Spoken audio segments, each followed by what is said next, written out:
और यहां पर जीके का स्टैंड था कि जीके ने यह बोला कि आप इस तरह से मत बोलो, शहबाज के दूसरे तीसरे चौथे दिन बाद ये खो गया था, क्योंकि ये खोया था, ये इसका पर्सनल रिलेशनशिप है, इससे पहले भी जो कैप्टन बने होंगे वो भी तो खोए होंगे, देर से सही मगर दुरुस्त अक्ल जीके आपके अंदर आती हुई मुझे बहुत क्लियरली दिख रही है। और मुझे अच्छा लग रहा है कि गौरव गेम में इन्वॉल्व हो रहा है।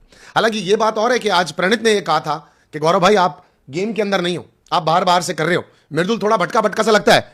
और वहीं पर मॉर्निंग में मैंने देखा कि जीके साहब आवेश के साथ बैठ करके मृदुल के जाने पे कह रहे थे कि इन दोनों लोगों को देखो, अभिषेक और प्रणीत के लिए, कि इनको कोई फर्क पड़ा, वो गए तो सिर्फ तुझको और मुझको फर्क पड़ा मृदुल के जाने से। एनीवेज अशनूर को भी ये बोलना कि अशनूर 2 बैग छोड़ देती, जब वो लोग परवाह नहीं कर रहे थे तू भी नहीं करती, काहे को तुझे बाहर लाने की जरूरत थी, देख लेते जो होता। तो अब गौरव खन्ना भी गेम के अंदर आ रहे हैं, गौरव भी गेम को खेल रहे हैं, अपनी स्ट्रैटेजीज अपने इनपुट दे रहे हैं। आज गौरव ने मृदुल को भी यह समझाया कि देख हम सब रास्ते पर आ गए हैं, मगर तू दोनों टीमों की तरफ थोड़ा भटका भटका सा लगता है। उस समय बिग बॉस ने भी ये दिखाया कि वो कॉफी का कप लेकर के अमाल के पास भी मृदुल गया था, और नेहल ने भी ये कहा कि गौरव अब गेम खेलने लग गया है। जब गौरव मृदुल को समझा रहे थे कि मृदुल अगर हम में से किसी का झगड़ा होता है, किसी की लड़ाई होती है, तो you should take a stand, तुम आओ तुम बोलो। और असेंबली रूम पर मैंने ये देखा भी कि मृदुल बोलने भी लगा। सो फाइनली यहां पर 2 ग्रुप्स बहुत जबरदस्त वाले बन गए हैं। शुरुआत में यहां पर अमाल एंड टीम का ग्रुप बहुत मजबूत बना हुआ था, लेकिन अब वो थोड़ा लड़खड़ाता सा हुआ है, और यहां पर आवेज एंड ऑल की टीम बहुत ज्यादा स्ट्रांग बन रही है। और देखा जाए तो कुछ लोग अभी भी, यानी अभिषेक और गौरव के बीच में एक रिफ्ट है, एक प्रॉब्लम है। अब वो प्रॉब्लम होना लाजिम भी है, आप समझो, क्योंकि ये दोनों लोग पोटेंशियल प्लेयर्स हैं। अभिषेक गेम के अंदर डे बाय डे छाता जा रहा है, लोगों को पसंद आता जा रहा है, और उसके जेस्चर्स, उसका बॉडी लैंग्वेज, उसका फ्रंट फुट पर जाकर के बात करना, उसकी कैप्टनशिप उसको मिल जाना, ये सारी चीजों को अगर अपन देखते हैं तो गौरव को भी दिख रहा होगा कि अभिषेक अभी फ्रंट फुट पर या फिर सामने की तरफ फर्स्ट पोजीशन पर खेलता हुआ खिलाड़ी काफी क्लियरली दिख रहा है। तो जीके भी अपना गेम में इंटरेस्ट दिखा रहे हैं। तो कहीं ना कहीं दोस्तों के बीच में कंपटीशन तो एक है ही, क्योंकि विनर एक बनने वाला है।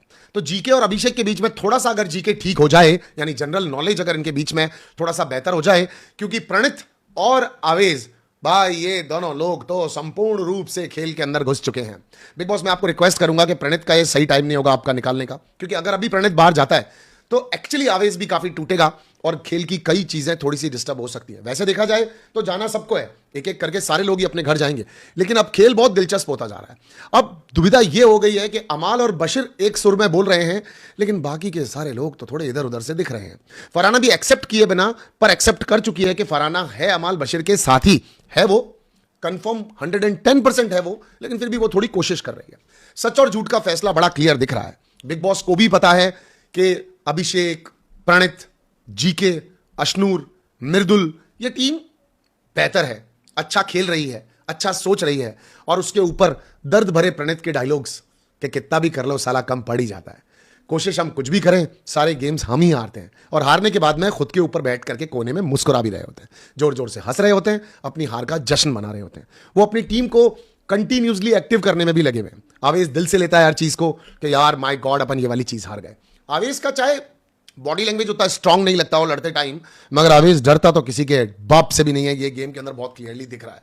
इस बार का बिग बॉस वैसे बहुत दिलचस्प बन गया है। माना मैंने शुरुआत में लोग फ्रंट फुट पर नहीं थे, सामने से आके चीजें कर नहीं रहे थे, लेकिन अब लोग फ्रंट फुट पर आ भी रहे हैं, लड़ भी रहे हैं। आज बिग बॉस ने ऐसा कोई भी मौका नहीं छोड़ा जहां पर लोग बुरा ना माने, जहां पर लोग बिग बॉस से नफरत ना करने लग जाएं। ऑडियंस भी और घर के अंदर वाली फ्रंट बेंचर्स भी, ये सारे लोगों को मिलकर के लग रहा है भाई ये डिसीजंस क्या चल रहे हैं। अब आज का डिसीजन, राशन को चुनने से पहले जो टास्क रखा गया अभिषेक के सामने, एक सेकंड पानी पी लेता हूं। मुझे तो समझ में नहीं आ रहा कि घर वालों की अक्ल कहां चली गई है। वो लोग दिमाग ही नहीं लगा पा रहे। Guys do like the video. घर वाले अक्ल ही नहीं लगा पा रहे कि भाई कोई सीक्रेट रूम से बोल रहा है या कोई और बोल रहा है। यहां पर बिग बॉस ने नेहल से एक नाम पूछा। अगेन देखो, नेहल अपनी फ्रेंडशिप को लगातार निभा रही है और बहुत उम्दा तरीके से निभा रही है। उन्होंने सबसे पहले यहां पर फरहाना के लिए अपनी दोस्ती दिखाई। फरहाना की पूरी गैंग को उन्होंने नॉमिनेशन से बचा लिया, जबकि अच्छा, बहुत ज्यादा अच्छा यहां पर प्रणीत और जीके ने सबसे अच्छा क्लास कंडक्ट किया था और सबसे बेहतरीन तरीके से इन लोगों ने एक्चुअली कॉमेडी की थी। इनकी बॉडी लैंग्वेज अच्छी थी और मैं बता रहा हूं आपको, उस टास्क का हीरो तो जीके था। जीके ने सबसे अच्छा किया था। अब इसके बाद में फरहाना को पहले स्टेज पर नेहल ने यहां बचा दिया। अब स्टेज नंबर 2 आता है। यहां पर बिग बॉस दोबारा से अभिषेक को बुला करके पूछते हैं कि 2 मिनट में आपकी कैप्टनशिप अभी की अभी खत्म हो जाएगी, आप अगर फरहाना को कंटेंटर बनाते हो तो। सब क्लियर था, कोई अपनी कैप्टनशिप को क्यों छोड़ेगा, और छोड़ देगा तो वीकेंड का वॉर पर उसको सुनना पड़ेगा। बाकी के सारे ऑप्शंस तो एकदम स्टूपिड ही थे। यानी बिग बॉस भी चाहते थे कि अशनूर को एक तरफ से चांस मिले, यानी मेकर्स चाहते थे कि अशनूर थोड़ा सा फ्रंट फुट पर दिखे, टास्क के बहाने उसका एक और चेहरा पब्लिक को दिखे, उसकी इन्वॉल्वेंस दिखे। शी इज प्रीटी गर्ल, बड़ी आर्टिस्ट भी हैं, तो उनका गेम में इन्वॉल्वेंस हो बिग बॉस को पता था।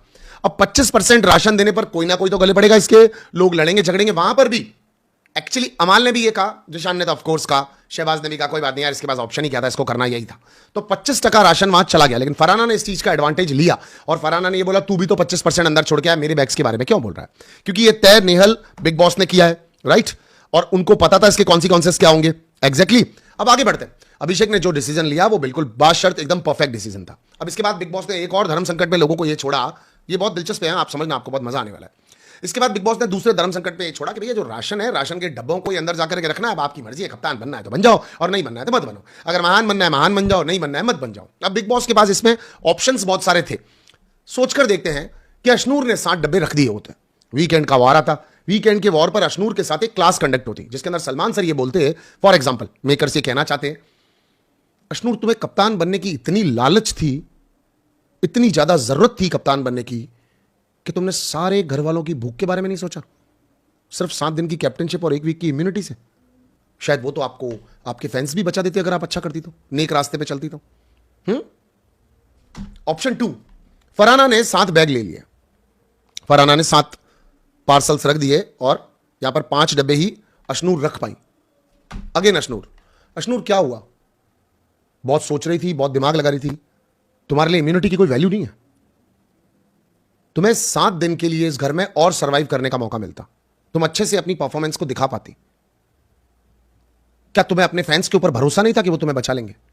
हां, क्या बिग बॉस लोगों को भूखा मार देते घर में?